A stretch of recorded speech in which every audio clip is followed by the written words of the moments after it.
This show is brought to you by Prolific, the growth firm. When growth stalls, CEOs turn to Prolific to plan, execute, and achieve what's next. You know, a lot of them are cliche, but you got to bet on yourself. Bet on yourself. Know what you want. If there's another thing that comes out of this podcast, you have to know what you want. If you don't know what you want, any road gets you there. Hi, I'm Dave Neff, host of Talent Scout.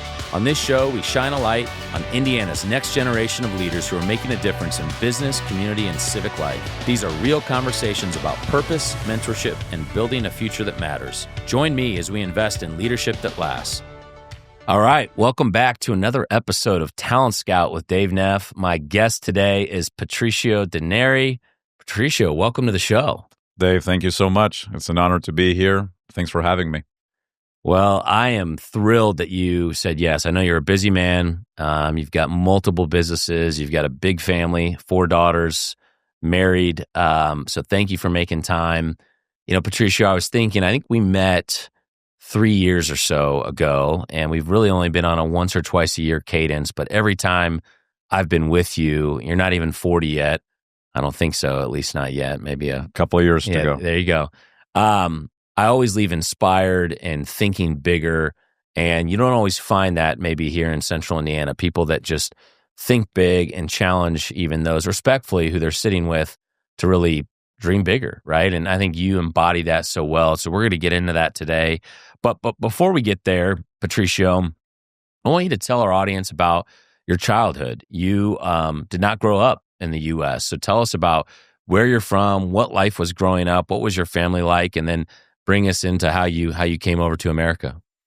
Well, thanks again for having me this morning, Dave, and getting to know you over the last few years. I feel the same way about you. I always leave our conversations fired up and ready to take on what's next.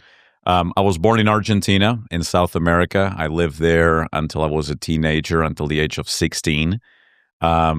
Lived in Argentina in the capital, Buenos Aires, and then I also happened to live in Brazil for 4 years due to my dad's job. Growing up in South America, very different than growing up in the U.S.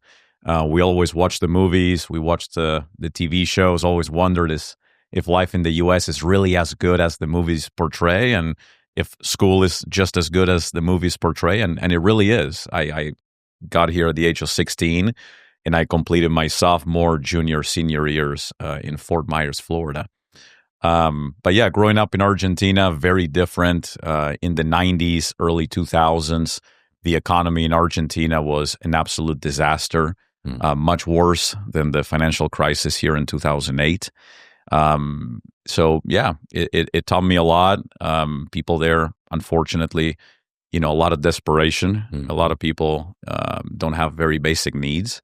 I know you and I love to talk about, if you think of Maslow's hierarchy of needs, we talk about self-actualization, being the best version of ourselves. But, South America in general, a lot of people, the vast majority of the population, they struggle with the very basic human needs, right? Where's my next meal coming from? Where am I going to sleep tonight? Am I safe? And that isn't for a season. That is for their lifetime. Wow. So, yeah, it just gives you a lot of perspective and appreciation for today as living in the best country in the world by far. Wow. Tell us about your family. So you mentioned your father. Did you have siblings? And what was the impetus that your family your parents or your father made the decision to move when you were, starting your sophomore year of high school to Fort Myers, Florida? How did that come about? Yeah, so my dad's lifelong dream was to move to the U.S. Ever since I can remember, he always idealized America. And I do think one of the biggest misconceptions out there is, most people outside of the U.S. don't love America. And I would say, from my experience, that is the furthest from the truth. They're probably very jealous of America, and those that cannot be here to feel better about themselves probably say things that make them feel better. But my dad, since I can remember, his lifelong dream was to relocate to the U.S. so my sister and I could have a better life than the ones they did. So in their mid to late 40s, they left everything behind and learned a new language, a new culture, and that we came to the U.S. We moved to Fort Myers, Florida. My dad had a few Argentine friends that moved before he did, and he thought that would be a good place for us to make it our home. So how was assimilation coming in high school, being from Argentina, in a place like Fort Myers, different than maybe Miami, but what was that like for you in high school? Did you thrive? Was it bumpy? How did that go for you? Those happiest moment of my life was the first year we moved to the U.S. Wow. I mean, yeah, it was amazing. It was 2002. The U.S. had just undergone 9/11.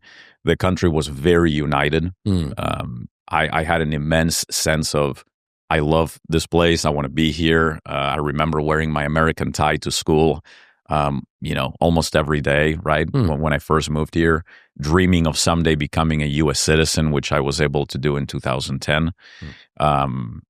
People were fantastic. I didn't speak much English, so it was difficult. The worst headaches of my lifetime were, my first few months, because I understood. I'll give you an example. I understood what 5 cents, but not a nickel.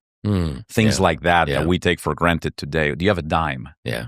If you told me, do you have 10 cents? I can figure it out. But do you have a dime? Yeah. So, yeah, I mean, I've always been very optimistic and enjoyed I think of my life as a book, different chapters of my life.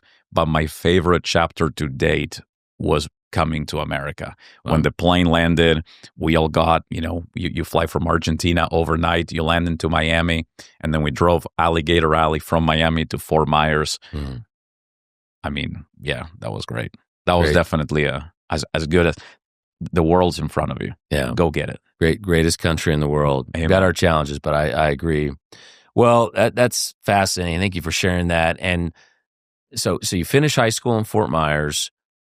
How do you end up then in West Lafayette, Indiana, right? You go to Purdue. Talk to us about, what that journey was like.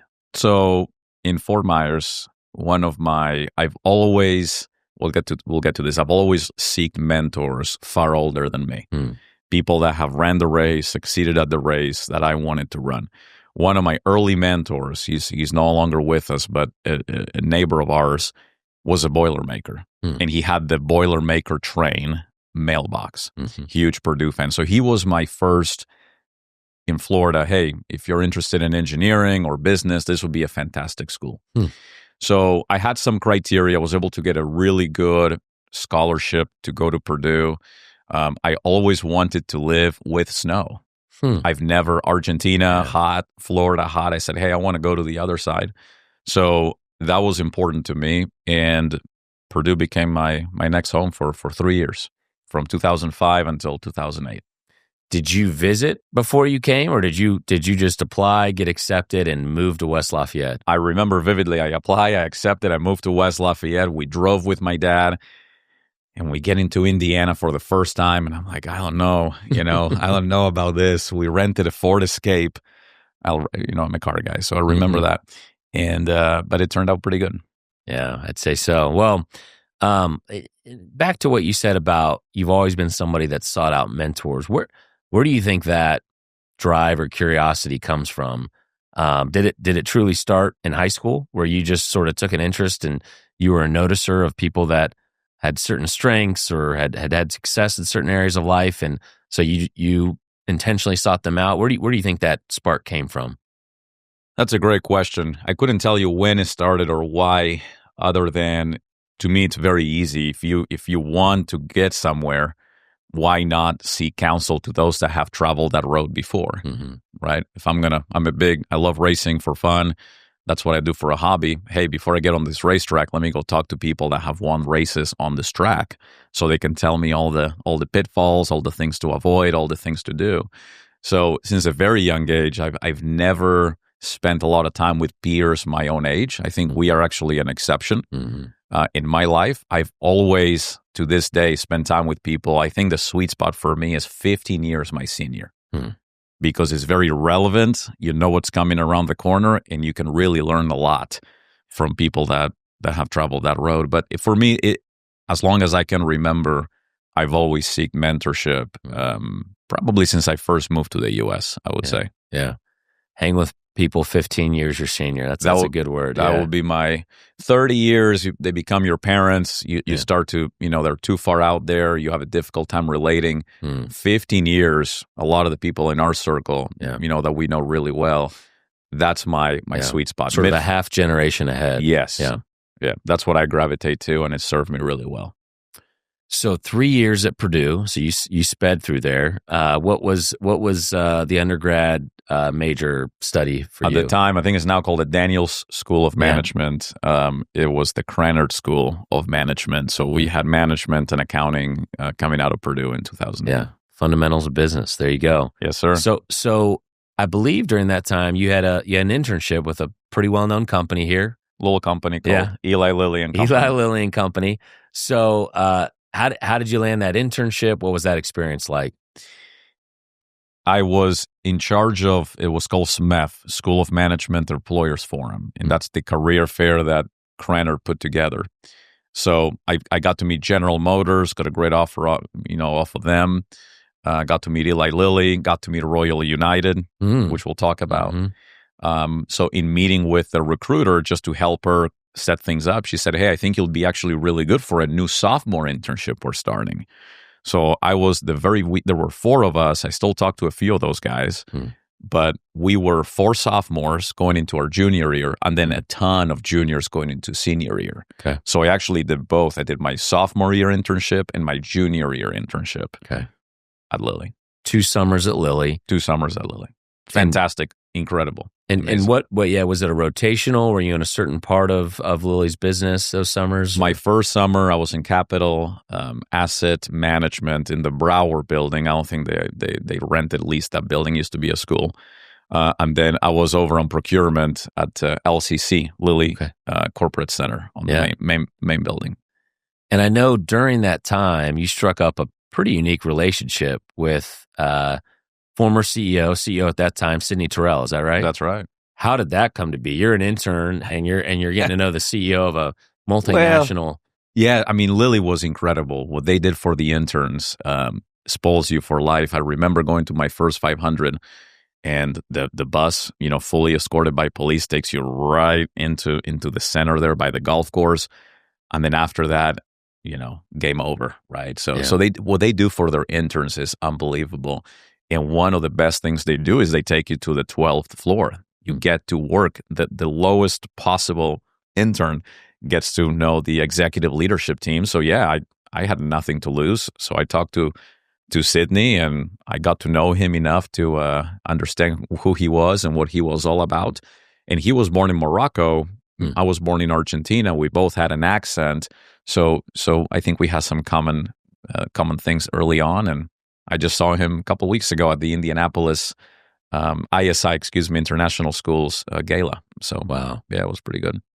What was a lesson or two from, whether it was that summer when you met Sidney Terrell, or even over the last nearly 20 years now that you've known him, that's really impacted your leadership? Because that's a pretty high-level leader that you got to interface with at a young age.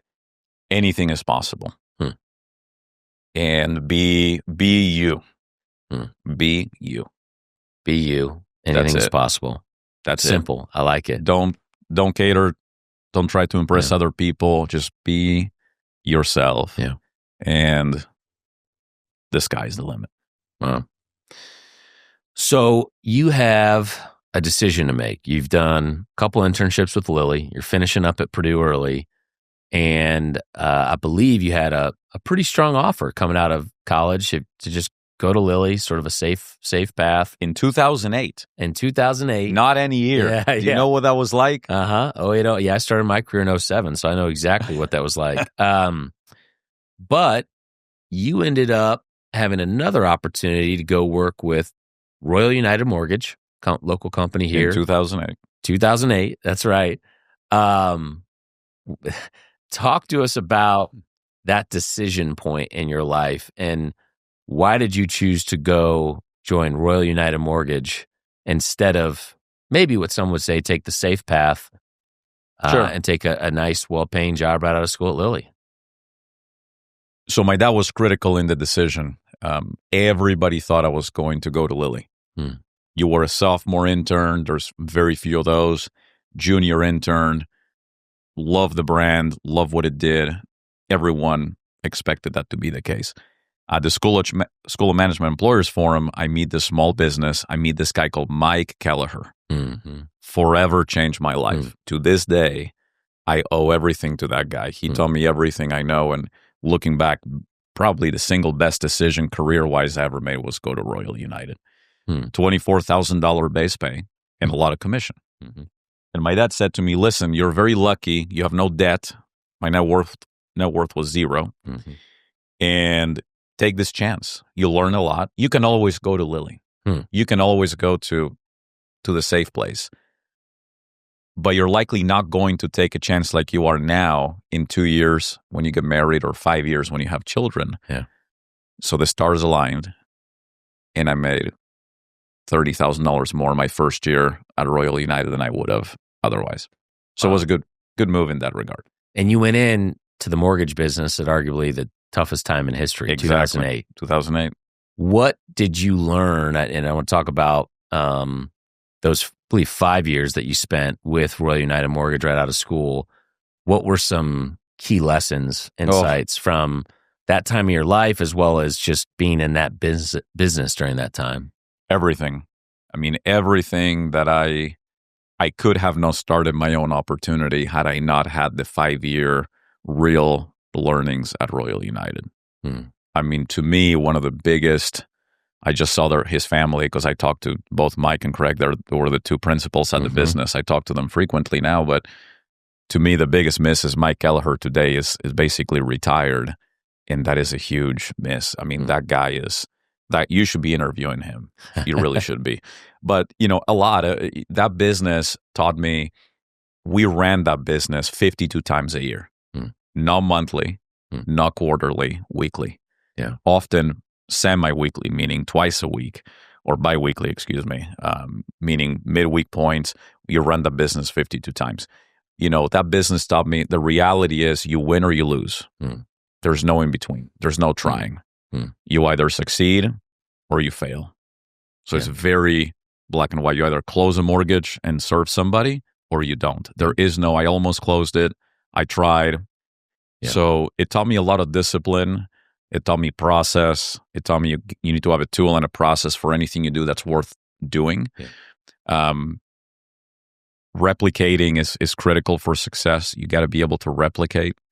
It taught me the difference between tacit and implicit knowledge. Tacit knowledge, can't really share it with others, can't grow a good team.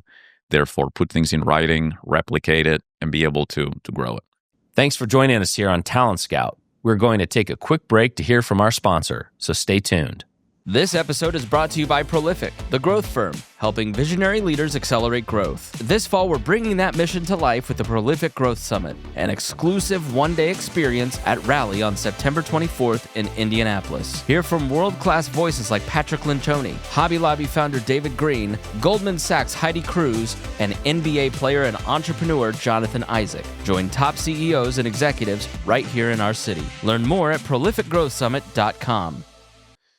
What do you feel like differentiated you in those 5 years? Because I know you had a lot of success, probably could have stayed there, but was it this disciplined approach to your work? What, if you were to say, hey, this is what really moved the needle for Patricio during those first 5 years and why you were able to kind of progress so quickly at Royal, what would you point to?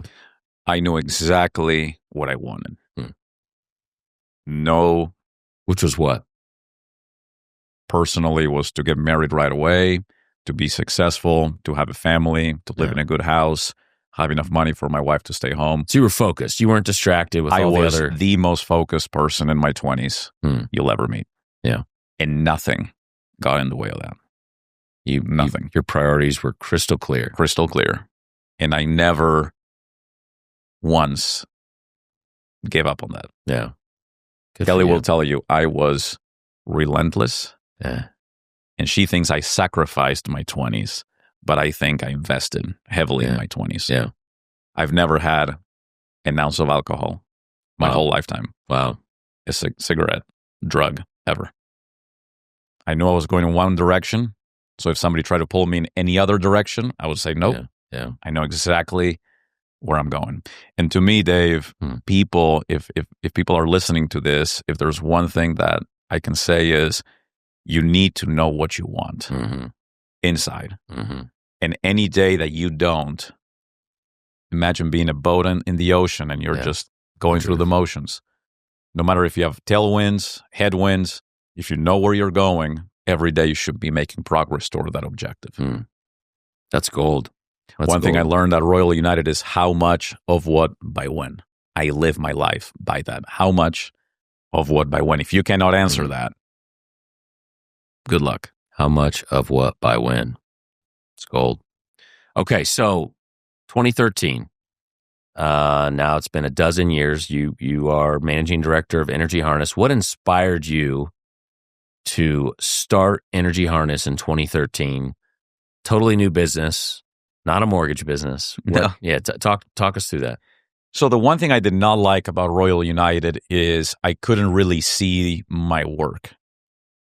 And I knew early on, I love the business, love the team, but I knew in my heart of hearts, it was not likely a long-term path for me because I couldn't really see my work. And that was important to me. Yeah. And what we do at Energy Harness is as visual as you can get. The before and after photos of our upgrades, the energy savings we provide to our clients on the electric bill, the CO2 we take out of the atmosphere, the safety we provide for our clients. I mean, you can see it. You can visually see the benefit in front of you. But yeah, I mean, 5 years after Royal United, I felt I had everything I needed to go out on my own. Kelly was pregnant at the time. We didn't realize it was twins. But I remember also talking to my dad and saying, Dad, what do I do? And I knew that I likely would maybe hold, even the presidency of Royal United, and then it would be even more difficult to leave. So it's always, making these tough decisions right before it's going to be much tougher to make that decision. Yeah. Going to Royal United versus Lilly, if it wasn't then, it probably wouldn't happen. Leaving Royal United, if it wasn't then, it probably wasn't going to happen. So you got to believe in yourself. Never look back, seek mentorship. My mentors have guided each one of these decisions, and they do to this day. It's amazing. For those that don't know, tell our audience a little bit about Energy Harness. So it's a commercial lighting business. I believe you're vertically integrated, so you manufacture and you sell and you distribute. Tell us about just the scope of the business now 12 years in. Yeah, so Energy Harness started as a local small business serving the local community. Today, we are a regional company. We have offices serving the East Coast in Florida, Indiana, Alabama, South Carolina, Georgia. And Vision 2030, so over the next 5 years, we want to become a national player that can serve national accounts like we cannot do yet today. And post 2030, become a household brand, recognized everywhere. So we do have very strategic plans. We have a 5-year Vision 2030 plan to get to where we need to go, and then sub-tactics to get us there. Energy Harness is the only company in the U.S. that designs, manufactures, installs, and services full soup to nuts, as Jim would say, what we do, which is commercial lighting and solar upgrades, always tied around energy efficiency and savings to our clients. Hospitals, restaurants, schools, yeah. Okay. Yeah. Every vertical, more or less, that you're in. Are there some that you stay away from or industries you don't service? Yeah, so when you have a very specific, for example, the studio we are in today, a church with very specific lighting needs, auditoriums, things of that nature, but just about everything else. So regional commercial lighting. How many employees now at Energy Harness? Just over 100. Wow. It's amazing. Yeah. On our way to 250. That's the next KPI. And you got a Vision 2030 and so I got to tell you, I was in Saudi Arabia for business, doing some business there. And they have something called Vision 2030. And it's pretty amazing. If you haven't, what they're doing in that part of the world is incredible.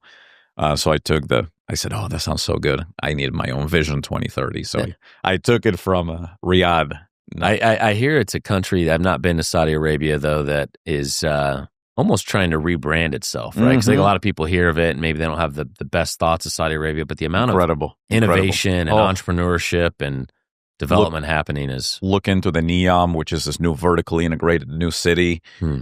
It's unreal. I mean, if you would have gone there 10 years ago, you go there now and you go in 10 years, night and day. Well, I'll add it to the list. Recommend it. I recommend anybody should travel as much as they can. Yeah. It will change your perspective tremendously. Well, you live that out, knowing you. All right. Well, you managed to keep a number of plates spinning at once. So we're talking about Energy Harness. You've got four daughters, young daughters. You're married. You also have a couple other businesses. Connecta Precision Manufacturing, Electron Charger, and then on the side you also happen to own Matteo's Italian Restaurant in Noblesville. Is that right? So maybe talk to us about each of those businesses, and maybe a second part two to this question is, what is your secret sauce beyond what you've already shared around focus, no distractions, just to keep all these plates spinning and yet still be incredibly effective? Yeah. So the three primary businesses, Energy Harness is the bigger one. We do have Electron Charger, which became sort of what Energy Harness could have been and should have been. We can certainly talk more about that. And then Connecta I've now had so I started the first two. Connecta I've had for 4 years. I acquired that business. It's also, I think, a pretty neat story. You know, at the end of it all, to me, the single most important decision you'll ever make is the person you marry, if you choose to marry somebody or be with somebody. I feel like, you know, if you cut a corner on the city you want to live in or the company you want to have or, you know, the car you want to drive, the house you want to live in, your life will probably end up very similar. Yeah.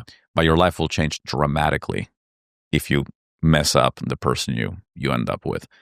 If you come home to someone that doesn't have your back, doesn't feel like it's a sanctuary where you can relax and really be yourself, it gets very difficult. And I'm extremely blessed.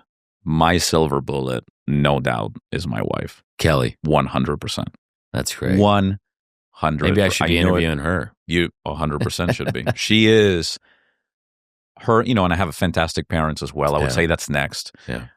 But, you know, to keep all the plates spinning, number one, you need a fantastic support at home. Be hyper aligned. And number two, you need great partners at the office. Yeah. One of my secret sauces is I do not own any business on my own. I have partners in all businesses. Yeah. And I believe if you share in the equity, you can do things you couldn't do on your own.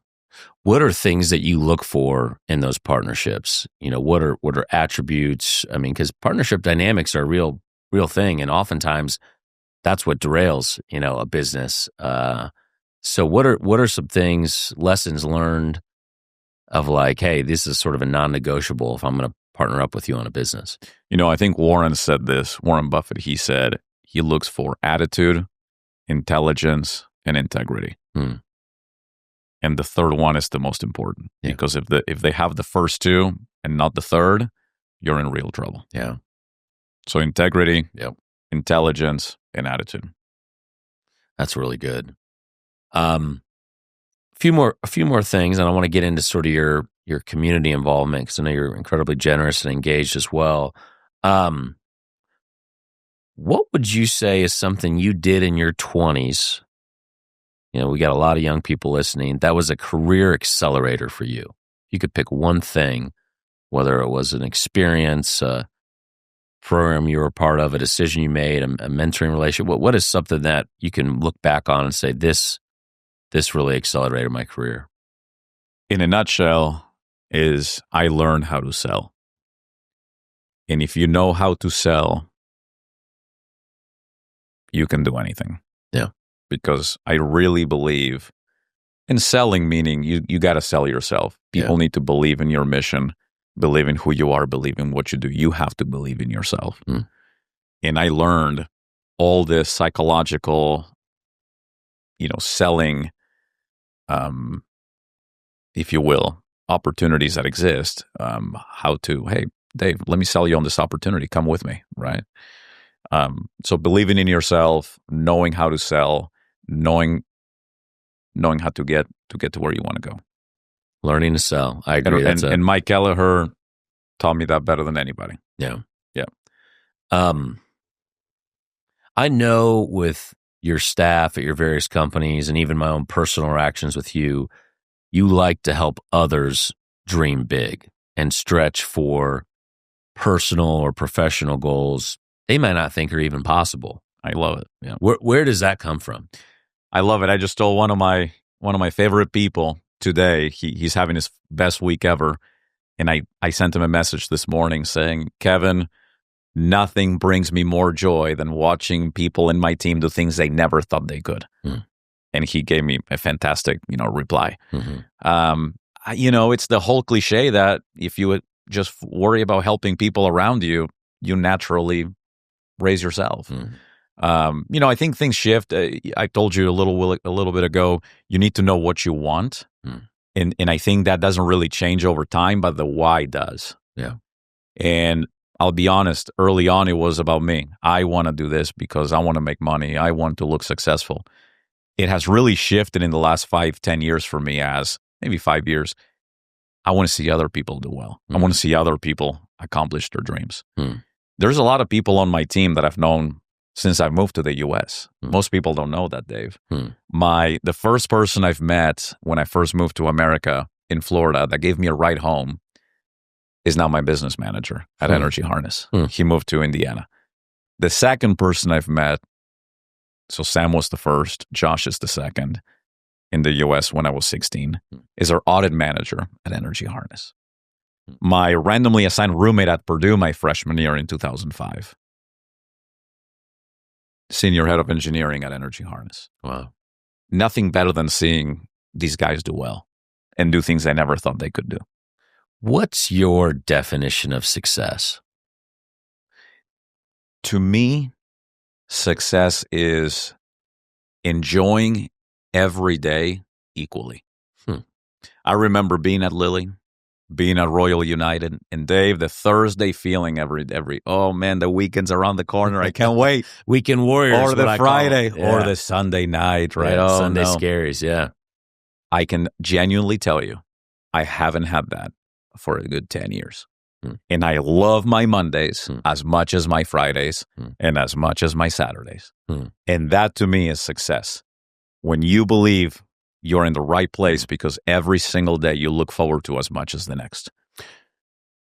Success can breed complacency. And I don't see that in you. So how do you stay motivated? Because you could stop everything. I mean, you've got enough. We're good. Right? How much is enough? You're set. But how do you stay motivated and not just resting on your laurels? What is it that keeps you going? I'm on a couple of peer-to-peer, mostly older, 15, 20 years older. But there's a few guys in my age group that have had this success and have called it a day. And that's not what I want. Yeah. I feel it's my responsibility to do it for others. Right? Vision 2030, becoming a household name at Energy Harness, is a long time ago no longer about Patricio. It used to be. Is now about Jim, Kyle, Marie, the whole leadership team, the entire company, and the community that we serve. Yeah. It's for them. And I owe it to them. And I have told, my team knows this, the day that Energy Harness or Connect or Electron has not improved and is stagnant is the day I'm no longer there. As long as I'm there, I owe it to you for it to be the best version it can be. So that's my big motivator for the team. It's wonderful. Well, pivoting a bit, I could talk to you about your philosophies all day. Talk to us about your involvement in the local Central Indiana community. I know your family's very involved at the international school, and I believe that was a bridge from Sidney Terrell, as you mentioned earlier. What is it that philanthropically, civically, really has you engaged right now? Yeah, so if it was up to my wife, we wouldn't know. We wouldn't have anything. We would give everything. So she's definitely the driving force on the philanthropic side, and so are my peer group. I mean, I have some peers that they give every year 10 times more than I make in a year. So it's very humbling to have people in your circle that encourage you and inspire you to that degree. we're all about kids. I'm a big believer that, education is the foundation for success in the world. So we've always given back anything kid related. We are big donors at the international school. I'm the vice president of the board. For those of you listening that have children or think they're going to have children, think no more. The international school is the greatest institutional educational school in the Midwest. I mean, it is by far one of the greatest in the nation. Started by some Lilly executives, I believe, right? Sydney was the first, and his daughter Olivia was there too, who I have a daughter Olivia as well, but she was a graduate of the international school, and we have the Terrell building that was very inspiring to me. There's now the Daneri Gymnasium as well. So I'm super proud of that. But, the international school, Dave, 3 things that is important for me that people understand. Incredibly diverse community, unlike anything else in Indiana. Full second language immersion, which is a big deal. And every single student graduates on the IB program, which is the highest academic program available. Wow. So if you do not know, check it out, 38th in Michigan, north of the Newfields. From kindergarten, kids are learning most of the day in one of the 3 languages. Yes, Was Mandarin, Spanish, and French. Oversubscribed, but reach out to us. Happy to help you. Fantastic leadership, fantastic head of school, fantastic board. Yeah. We just had actually a couple days ago our big, initiation for the new year, and things are looking fantastic. So, yeah. So international school, I know big. you're involved with some organizations like Make-A-Wish and Riley and St. Jude, and then some of these business groups you've mentioned, YPO, Tiger 21. Anything else you want to highlight? The other thing that I think Indianapolis is a grossly the best place to raise a family.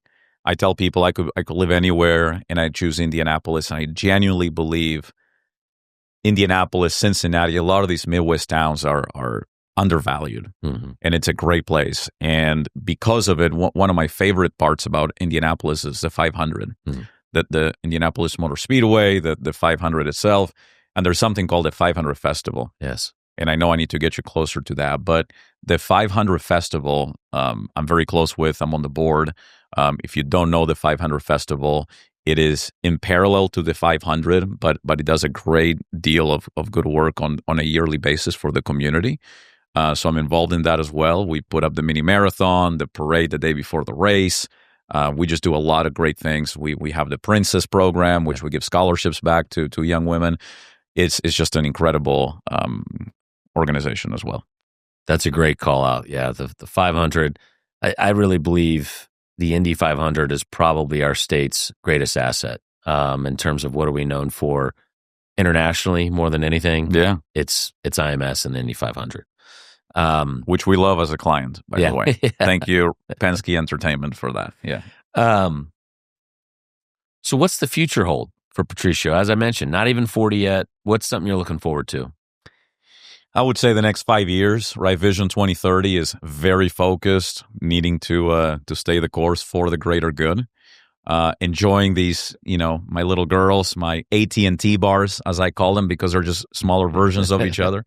A lot of travel ahead, hopefully. But really, I think the best chapters on the book are yet to be written for Patricio, for Energy Harness, for what we can do back for our community. But continuing to get a lot of mentorship, continuing to give mentorship to people 15 years younger, right? I love to meet with, there's a group that as you know, a friend of ours started that is basically the mini tigers, right? Yes. The cats. Yes. Early 20s, entrepreneurs. And I love helping those guys, watching them succeed and do things that, I never did in my early 20s and they are doing. So staying very engaged with the local community, continuing to help the organizations we're a part of, and enjoying the girls as much as I can. Yeah, it's great. What's your best piece of advice for someone out there listening early in their career? You've dropped a lot of gems today, but what would be another gem or two? A lot of them are cliche, but you got to bet on yourself. Mm-hmm. Bet on yourself. Know what you want. Mm-hmm. If there's another thing that comes out of this podcast, you have to know what you want. If you don't know what you want, any road gets you there. So stop, think. It's okay. It's going to take you some time. For some people, it's easier than others.